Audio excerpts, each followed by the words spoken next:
हळद रुसली कुंकू हसले या मालिकेच्या पुढील काही येणाऱ्या भागांचे अपडेट जाणून घेऊया आपल्या आजच्या या व्हिडिओमध्ये. चला तर मग प्रेक्षकांनो, वेळ वाया न घालवता सुरुवात करूया आपल्या आजच्या या व्हिडिओला आणि जाणून घेऊया मालिकेच्या पुढील काही येणाऱ्या भागांचे लेटेस्ट त्याचबरोबर इंटरेस्टिंग अपडेट. तर आता आपण इथे पाहतो की कशा पद्धतीने दुष्यंतला आपलंसं करू पाहणाऱ्या पूजाला दुष्यंतने मुस्काटत घडवली जन्माची अद्दल, तर दुसऱ्या बाजूला आता भक्तीने सुद्धा जिरवला पूजा आणि सावित्रीचा माज. तर आता नेमकं काय घडतंय हे जाणून घेऊया. तर आता आपण इथे पाहतोय की कृष्णा ही घरामध्ये नाही आहे, त्यामुळे दुष्यंत हा खूपच जास्त नाराज आहे. तो ना वेळेवर जेवत आहे, ना वेळेवर झोपत आहे, ना त्याचं मन कुठे दुसरीकडे रमत आहे. फक्त त्याला सगळीकडे त्याची कृष्णा आणि कृष्णाच दिसते. आणि कृष्णाच्या विचारांमध्ये दुष्यंत इतका हरवला आहे की त्याला त्याच्या तब्येतीची सुद्धा काळजी उरलेली नाही आहे. आता तो रूममध्ये एकटा बसलेला असतो आणि त्यावेळीसुद्धा त्याला कृष्णाच सगळीकडे दिसत असते. हल्ली आता दुष्यंतने सगळ्यांबरोबर बोलणं वगैरे सुद्धा बंद केलं.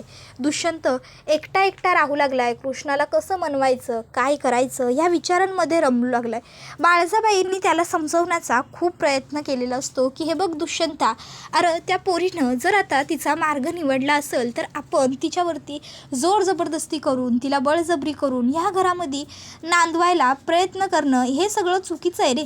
कुठल्या बी पोरीवर अशी बळजबरी आपण नाही करू शकत. तिला तिचं आयुष्य तिच्या मर्जीप्रमाणे स्वतंत्र जगू द्यायला हवं ना. पर दुष्यंत बाळजाबाईंचं काहीच ऐकून घेत नाही किंवा तो त्यांच्यावरती विश्वासही ठेवत नाही. मी कृष्णाला परत घरी घेऊन येणारच असं तो बाळजाबाईंना ठामपणे सांगतो. मग बाळजाबाई विचार करतात की नाही, कितीही झालं आणि काहीही झालं तरी दुष्यंत ह्यो माझा पोरगा आहे. दुष्यंतमध्ये वाहणारं रक्त माझं आहे. आणि जर तो बोललाय की तो कृष्णाला घेऊन माघारी घरला परत येणार, तर नक्कीच तो त्या कृष्णाला पुन्हा माघारी घेऊन घरला येणारच. काहीही झालं तरी दुष्यंतने ठरवलंय म्हटल्यावर तो त्या कृष्णाला या घरात परत घेऊन येणारच. शेवटी काही झालं तरी तो माझा पोरगा आहे आणि माझा पोरगा काय करू शकतो आणि काय नाही हे माझ्या इतकं चांगलं कोणीच नाही ओळखू शकत. पण दुष्यंतनं त्या कृष्णाला घरात आणण्या अगोदरच मला काहीतरी डाव टाकला पाहिजे. मग बाळजाबाई पूजाला बोलवतात आणि पूजाला सांगतात, पूजा असं काहीतरी कर की दुष्यंत पूर्णपणे तुझ्यामध्ये वेडा झाला पाहिजे. तो तुझ्यामध्ये इतका गुंतून गेला पाहिजे ना की त्याच्याकडून नकळतपणे ती चूक व्हायला पाहिजे, ज्यामुळं तुम्ही दोघंजणं एकरूप होऊन जाल. आणि एकदा का तुम्ही दोघं एकरूप झालात की मग दुष्यंत कृष्णाला या घरात परत कधीच आणू शकणार नाही. आणि त्याने जरी प्रयत्न केले तरी कृष्णा पुन्हा या घरात येऊ शकणार नाही. त्यावर पूजा म्हणते, wow Baljabai, wow, really you are awesome, you are great, amazing, mind blowing. काय प्लॅन बनवला आहे तुम्ही. हॅट्स ऑफ आहे तुम्हाला खरंच. आता तुम्ही काही काळजीच करू नका. तुम्ही मला परमिशन दिली आहे ना डीच्या जवळ जाण्याची. मग बघा आता ही पूजा डीला कशी स्वतःच्या आदांवरती फिदा करते आणि कसं डी बरोबर आयुष्यभर राहते ते तुम्ही फक्त बघत बसाल. मी काय काय करू शकते आणि काय काय करते ते. पण बाळजाबाई, त्यासाठी मला थोडे पैसे लागतील. नाही म्हणजे आता तुमच्या एवढ्या श्रीमंत चांगल्या मुलाला गटवायचं, म्हणजे पटवायचं, म्हणजे थोडेफार चांगले मला परफ्यूम वगैरे खरेदी करावे लागतील ना, त्याशिवाय थोडीच जमणार आहे. मग बाळजाबाई पूजाला लगेचच पैसे देतात आणि म्हणतात, तुला काही करायचं आहे ते लवकर लवकर कर. त्यावर पूजा म्हणते, काळजी नसावी, आजच्या रात्री आपलं काम झालेलं असेल, उद्या सकाळपर्यंत डी माझा असेल. त्यानंतर मग इकडे आता दुष्यंत हा कृष्णाच्या विचारांमध्ये बसलेला असतो. तो विचार करत असतो, कृष्णाला मनवण्यासाठी मी एवढा प्रयत्न करतोय, एवढं तिच्यासाठी सगळं काही करण्याचा ट्राय करतोय, पण नाही. कृष्णाला मात्र ह्या सगळ्यामुळे काही फरकच पडत नाही आहे. कृष्णाच्या मनात माझ्याबद्दल काही भावना नाहीच उरल्या आहेत का. नाही, काहीही झालं, कृष्णा कितीही दाखवत असली तरी हे सगळं खोटं आहे. तिचं माझ्यावर प्रेम आहे आणि हेच खरं आहे आणि मी माझं प्रेम परत मिळवणार, मी कृष्णाला घरी आणणार. इतक्यात पूजा तिकडे येते आणि पूजा मागून आता दुष्यंतच्या खांद्यावरती हात ठेवते. दुष्यंतला वाटतं कृष्णा आहे. दुष्यंत लगेचच पूजाचा हात पकडतो आणि म्हणतो, कृष्णा तू परत आलीस. त्याबरोबर लगेचच आता पूजा हिला बघून दुष्यंत तिचा हात रागाने जोरात खाली ढकलतो. त्यावर पूजा म्हणते, डी please, what are you doing. आणि का वागतोयस तू माझ्याशी असं, इतकं विचित्र, इतकं वाईट. हां, काय मिळतं आहे काय तुला माझ्याबरोबर हे असं काहीतरी वागून. डी, अरे विसर पडतोय का तुला. अरे पुण्याला भेटलो आपण तेव्हापासून एकमेकांवर प्रेम करतोय. आपण किती लाईक करायचो एकमेकांना. 4 वर्षाचं रिलेशन होतं आपलं. आपण एकमेकाबरोबर लग्न करण्याचं स्वप्न पाहिलं होतं, एकमेकाला शपथा घातल्या होत्या, वचनं दिली होती एकमेकाबरोबर आयुष्य घालवण्यासाठी. आणि आज अचानक तू माझ्याबरोबर इतकं रूढ वागतोयस का? आणि राहिला प्रश्न कृष्णाचा, तर अरे ती स्वतःहूनच तुझ्या आयुष्यातून निघून गेली आहे ना. मग उलट आता तर तिने स्वतःच आपला रस्ता मोकळा केला आहे. तिला खरं कळालं आहे आणि तिने ते स्वीकारलं आहे सुद्धा. मग आता काय प्रॉब्लेम आहे डी? मला आधी वाटत होतं की तू कृष्णासाठी मला नाही म्हणतोयस, पण आता तर कृष्णच तयार आहे या सगळ्यासाठी. मग काय फरक पडतो डी? उलट आता तू कृष्णाला विसरून पुन्हा माझ्याबरोबर यायला हवंस.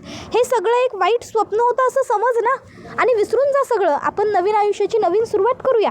त्यावर दुष्यंत म्हणतो, शट अप पूजा.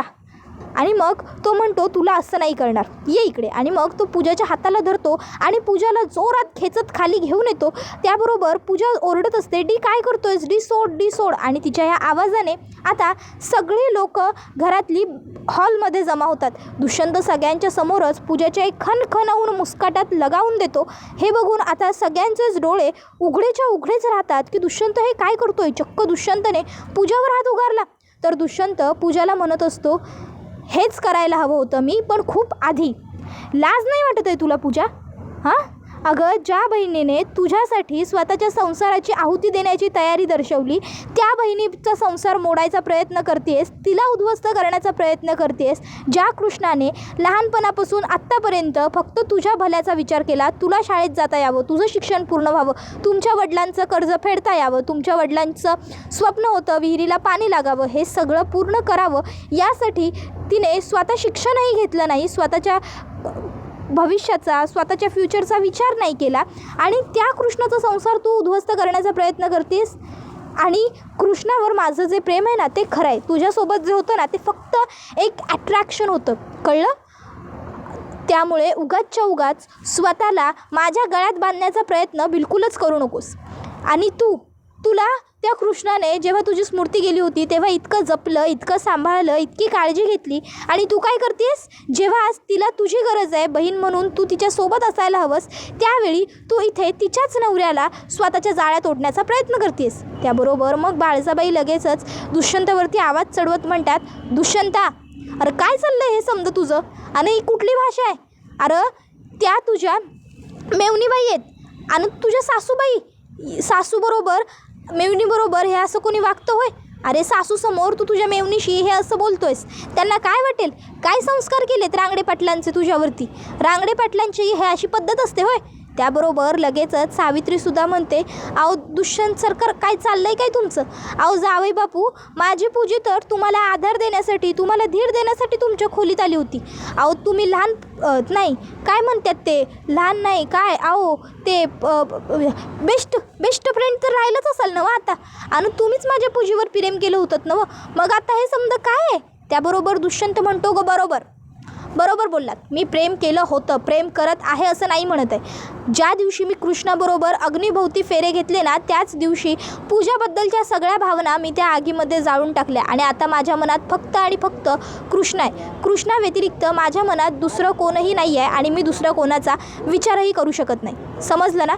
त्यामुळे उगाचच्या उगाच बळेने तुम्ही तुमच्या मुलीला माझी किती काळजी आहे हे मला सांगण्याचा प्रयत्न करू नका. आणि मुळात तुम्हाला किती काळजी आहे तुमच्या मुलीची, सांगा ना. कृष्णाने पूजाची एवढी काळजी घेतली, पूजासाठी एवढं केलं, आणि तुम्ही दोघींनी काय केलं?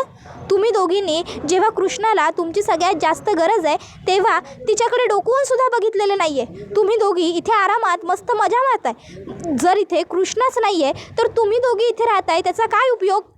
पूजा, हे बघ, मला अजून एक क्षणही तू माझ्या घरात नको आहेस.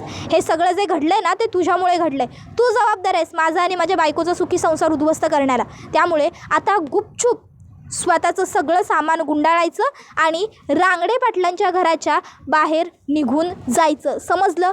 अजून 1 मिनिट जरी तू माझ्यासमोर थांबलीस ना, तर मला माहीत नाही मी तुझं काय करेन. त्यामुळे please get lost from here, get out.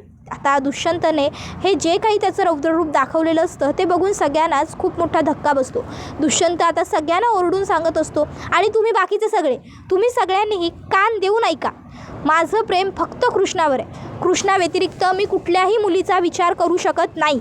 त्यामुळे कृष्णा माझ्या गळ्यातला धोंडा आहे किंवा कृष्णाला माझ्याबरोबर लग्न करून काही उपयोग झालेला नाही आहे, कृष्णाचं माझ्याबरोबर लग्न झाल्यामुळे नुकसान झालं आहे माझं, असा विचार कुणीच करू नका. कारण कृष्णाचं माझ्याबरोबर लग्न झाल्यानंतर माझा फक्त फायदा झाला आहे. कृष्णामुळे मी माझ्या मातीशी जोडलो गेलो, कृष्णामुळे मी माझ्या गावाशी जोडलो गेलो, कृष्णामुळे मी माझ्या माणसांबरोबर जोडला गेलो, कृष्णामुळे माझ्या आयुष्यात भरपूर चांगल्या गोष्टी झालेल्या आहेत. त्यामुळे बास, कृष्णाबद्दल कुणीही एक शब्दही वाईट बोलायचं नाही. आणि काहीही झालं, कितीही नाही नकार काही कृष्णाने दिला तरीही मी कृष्णाला रांगडे पाटलांच्या वाड्यात घेऊन येणार. आणि कृष्णा माझी बायको होती, कृष्णा माझी बायको आहे आणि कृष्णाच माझी बायको असणार. ही गोष्ट तू पूजा महत्त्वाची म्हणजे लक्षात ठेव. कधीच माझ्याकडून तुला जे हवं आहे ते मिळेल अशी अपेक्षाच ठेवू नकोस. आणि आता बास, पुरे झालं, चालत्या बाईकडनं. त्याबरोबर मग मात्र आता सावित्री हिला कृष्णाचा खूपच जास्त राग आलेला असतो.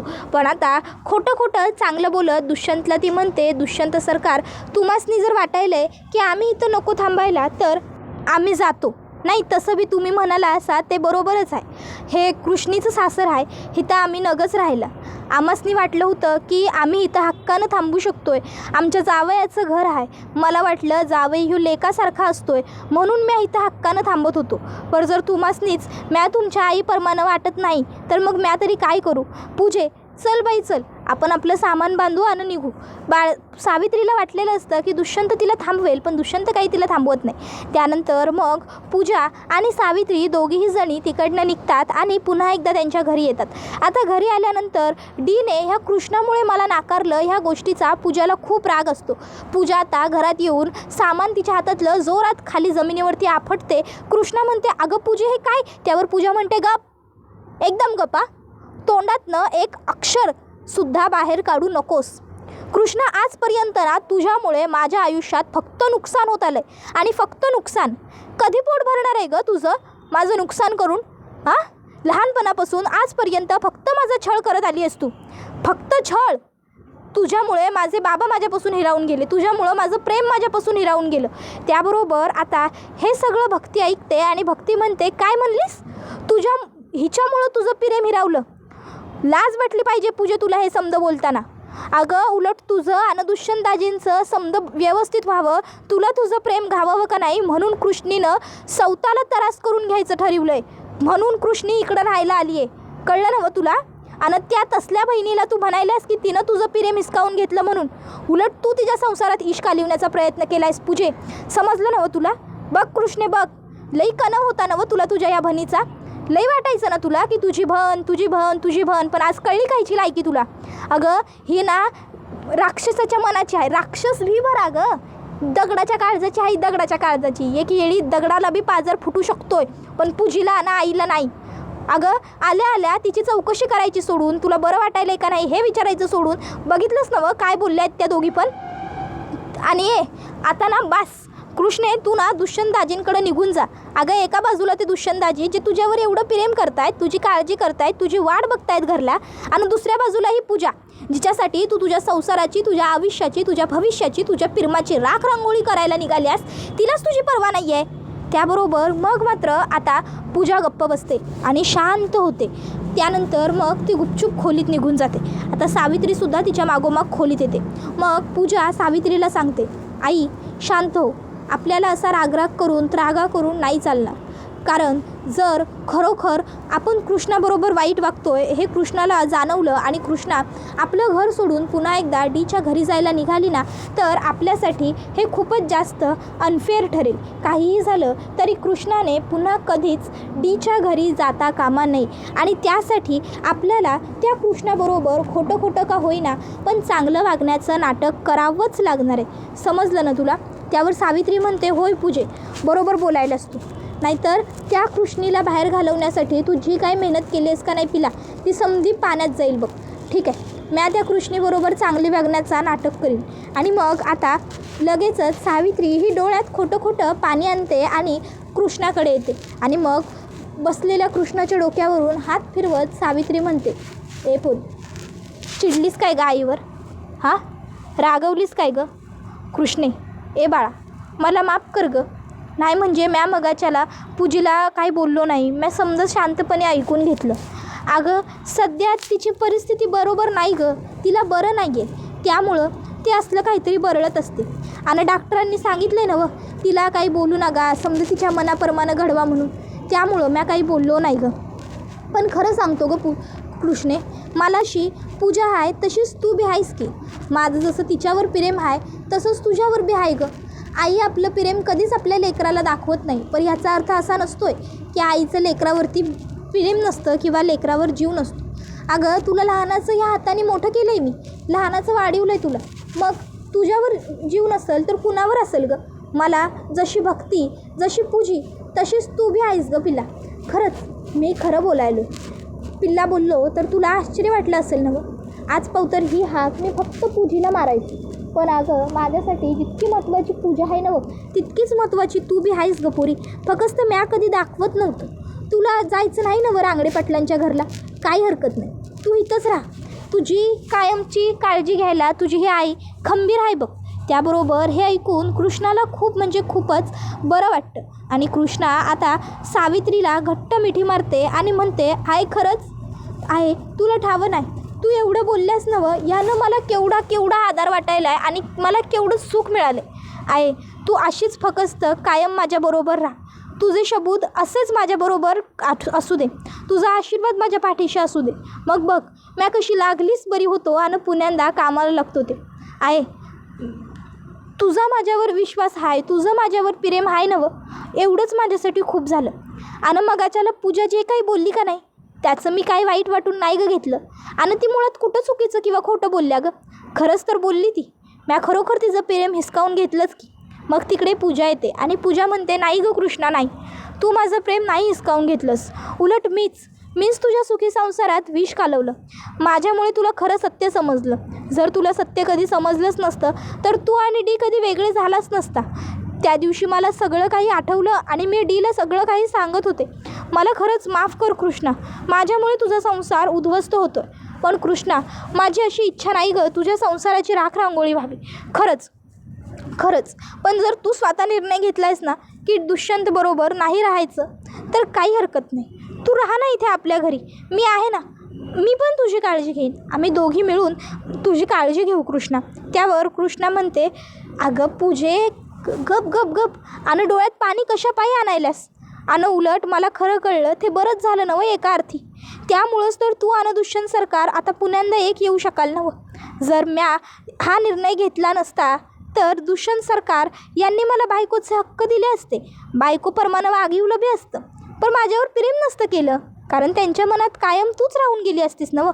पण त्यापेक्षा आता तुम्ही दोघं एकत्र याल, खुल्या मनानं तुमचं आयुष्य जगाल, ह्याहून महत्त्वाचं मला काय हवं आहे. आणि म्या बाला सबूत दिला होता, या घरचं सुख, या घरची शांती म्या तशीच राखून ठेवन म्हणून. या घरच्या कुणाला कसली बी कमी पडू द्यायची नाही. मग आता मला माझं कर्तव्य पूर्ण केलंच पाहिजे ना. त्याबरोबर आता भक्ती हे सगळं ऐकते आणि भक्ती पुढे सरसावत म्हणते, बाप रे, सूर्य उगवला होता ना सकाळी बरोबर दिशेनं. नाही म्हणजे चक्क आहे आणि पूजी तुम्ही दोघीजणी कृष्णाबरोबर एवढं गोड बोलायलाय. साखर, मध, खजूर, पिठी साखर, खडी साखर, पेड्यांचा खोका आणि काय कंदी पेढे, बुंदीचे लाडू, समजा काही अगदी एकदमच तोंडात पडलेलं दिसतंय तुम्हा दोघींच्या. काय गं पूजे, मग अचाला तर तिच्यावर आरडत होतीस, भांडत होतीस, मग आता काय झालं. त्याबरोबर लगेचच कृष्णा म्हणते, भक्ते अगं कशा पायी असं बोलायलायस तिला, लहान आहे ती, अल्लड आहे, अल्लडपणी बोलून गेली, सोडून दे की तू. त्यावर भक्ती म्हणते, ही कसली आहे नवं ते मला बरोबर ठाव आहे कृष्णा, तुम्हाला काय बी सांगू नकस. कृष्णा म्हणते, बरं पुरे झाला आता, ग बस तू बी जरा. आणि पूजे तुम्ही काय नाराज होऊन घेऊ नका, तुमच्या बोलण्याचं मला काय बी वाटलं नव्हतं मगाच्याला, खरंच. अगं तुम्ही दोघी माझ्या आहे आणि आपलीच माणसं आपल्यावर डाफरत्यात, चिडत्यात नवं. मग त्याबरोबर हा व्हिडिओ इथंच संपतो. व्हिडिओ आवडला असेल तर व्हिडिओला लाईक करा. धन्यवाद.